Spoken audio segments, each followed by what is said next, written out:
বৃষ্টিতে ভিজে শিক্ষার্থীদের সঙ্গে সংহতি জানালো অভিনয় শিল্পী ও নির্মাতারা। বৈষম্যবিরোধী ছাত্র আন্দোলনের ৯ দফা দাবির প্রতি সংহতি জানিয়ে প্রতিবাদ সমাবেশ করেছেন দৃশ্য মাধ্যম শিল্পী সমাজ। এ সময় রাজপথে নেমেছেন মোশাররফ করিম, আজমেরী হক বাঁধন, সিয়াম আহমেদ, জাকিয়া বারী মম, রোবেনা রেজা জুই, নির্মাতা অমিতাভ রেজা সহ মিডিয়ার অনেক তারকা। আজ বৃহস্পতিবার সকাল 11:30টার দিকে বৃষ্টি উপেক্ষা করে নানা ব্যানার নিয়ে তারা আজ ফার্মগেটে সমবেত হন। গণতন্ত্র মুক্তি পাক, স্বৈরাচার নিপাত যাক, এমন স্লোগানে মুখরিত হয়ে ওঠে সেখানকার চারপাশ। তাছাড়া বিভিন্ন গান গেয়েও নিজেদের প্রতিবাদ জানিয়েছেন। এ সময় সিয়াম আহমেদ বলেন, আমার পক্ষ থেকে আলাদা কিছু বলার নাই। সারা দেশের মানুষের যে দাবি, সেটাই আমার দাবি। যখন এত মানুষ একটা দাবি নিয়ে এক হয়, তখন একটু হলেও মাথায় আনা দরকার সেটা।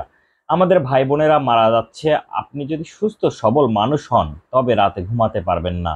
আমার কানে এখনো মুগ্ধর পানি লাগবে, কানে বাজে।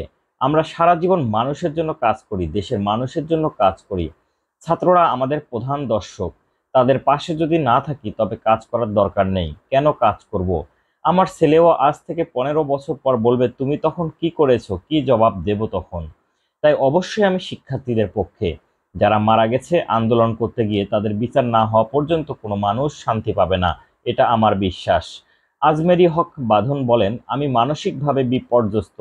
আসলে আমার যদি বিবেক থেকে থাকে, তবে মানসিকভাবে সুস্থ থাকার কোনো কারণ দেখছি না।